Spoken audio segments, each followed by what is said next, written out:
નમસ્કાર વિદ્યાર્થી મિત્રો, સ્વાગત છે તમારું અમારી આ યુટ્યુબ ચેનલમાં। તો અહીં આપણે મિત્રો તરણેતરના મેળા વિશે વાત કરીએ તો ગુજરાત અને ભારતનો તે સૌથી પ્રખ્યાત એવો મેળો છે તો તે હોય છે તરણેતરનો મેળો, જ્યાં મિત્રો દેશ વિદેશથી જે મેળો માણવા છે જે લોકો આવતા હોય છે તો તેના વિશે વધુ માહિતી મેળવીએ તો તરણેતરનો મેળો છે તે ભાદરવા સુદ ચોથ, પાંચમ, છઠ એમ 3 દિવસ છે આ મેળો ભરાય છે।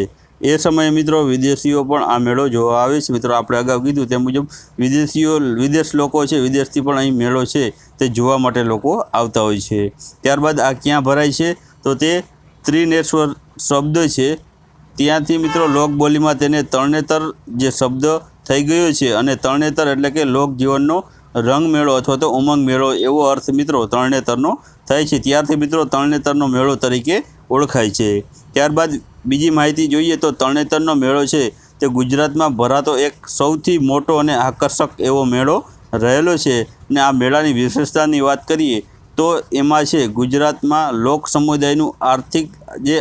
સમુદાયનું આદર્શ એવું પ્રતિબિંબ છે અહીં તમને આ મેળામાં જોવા મળશે। તો આ મેળામાં કોણ કોણ આવે છે મિત્રો તો એમાં મિત્રો ગુજરાતની કણબી, કાઠી, કોળી, ભરવાડ, રબારી પ્રજાઓ ઉપરાંત દેશ વિદેશોમાંથી પણ જિજ્ઞાસુઓ છે મિત્રો અહીં ખાસ હાજરી છે આ મેળામાં આપતા હોય છે। ત્યારબાદ બીજી માહિતી જોઈએ તો આ પ્રજાના પરંપરાગત જાજરમાન જે જાડા વસ્ત્રો અને ચાંદીના ચમકતા આભૂષણો છે તે તરણેતરના આ મેળાને ગુજરાતની લોક સંસ્કૃતિનું એક નમૂનારૂપ નજરાણું બનાવે છે। ત્યારબાદ બીજી માહિતી કરીએ તો તરણેતરનો મેળો છે જ્યાં ભરાય છે તે ત્રિનેશ્વરનું મંદિર છે, મહાદેવનું મંદિર તે લખપતના રાજવી કરણસિંહજીએ છે એમની પુત્રી છે કરણબા, આ કરણબાની યાદમાં તેઓ હોય છે ઈસવીસન 1902માં છે આ જે ત્રિનેશ્વર મહાદેવનું મંદિર છે તેઓએ બંધાવ્યું હતું। ત્યારબાદ બીજી માહિતી જોઈએ તો આ સ્થળે છે પુરાતત્વ વિભાગ તરફથી તેને રક્ષિત સ્થળ છે તે જાહેર કરવામાં આવ્યું છે। આ મહાદેવનું જે મંદિર છે તે ખૂબ જ જૂનું હોવાને કારણે જે પુરાતત્વ વિભાગ છે તેઓએ તેને રક્ષિત સ્થળ તરીકે જાહેર કર્યું છે।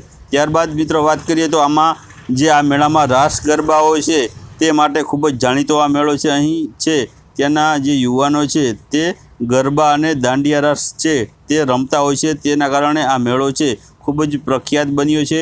અહીં મિત્રો છે રૂપાળા છોગલા ઉડાડતા, કેડિયામાં ઘુમાવતા મૂછાળા યુવાનો અને ભાતીગળ ચણિયાના ઘેર લહેરાવતી યુવતીઓ અહીં ગરબા ગાય છે, દાંડિયા રાસ પણ ચગાવે છે અને પુરુષો છત્રી નૃત્ય કરે છે। મિત્રો તરણેતરનો મેળો આવે એટલે કે ત્યાંના જે પુરુષો હોય છે તે રંગબેરંગી જે છત્રીઓ દ્વારા છે તે નૃત્ય કરે છે અને મિત્રો તેની વિશેષતા પણ એ છે કે તરણેતરના મેળામાં છે જે પુરુષો છે તે રંગબેરંગી ભરેલી જે છત્રીઓ લઈને ત્યાં આવતા હોય છે।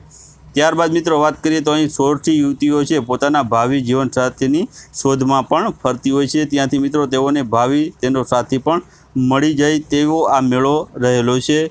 ત્યારબાદ મિત્રો બીજી વાત કરીએ તો આ મેળામાં સુંદર ભરેલી છત્રીઓ મેળાની વિશેષતા છે। મિત્રો આપણે અગાઉ કહ્યું તે મુજબ જે પુરુષ છે તે આવી રંગબેરંગેલી જે સુંદર ભરતકામ કરેલી છત્રીઓ લઈને મેળામાં આવતા હોય છે।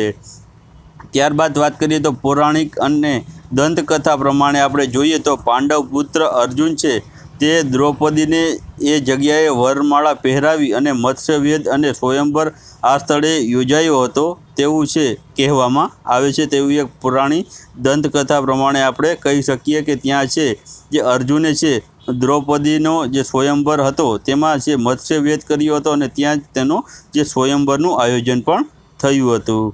ત્યારબાદ મિત્રો વાત કરીએ તો રાજ્ય સરકાર દ્વારા દર વર્ષે છે અહીંયા ગ્રામીણ ઓલિમ્પિકનું પણ આયોજન કરવામાં આવે છે। મિત્રો પરીક્ષામાં પ્રશ્ન પૂછાય કે ગ્રામીણ ઓલિમ્પિકનું આયોજન ગુજરાતના કયા મેળામાં થાય છે તો મિત્રો તે આવશે તરણેતરના મેળામાં। તો મિત્રો આ હતા તરણેતરના મેળા વિશેની સંપૂર્ણ માહિતી।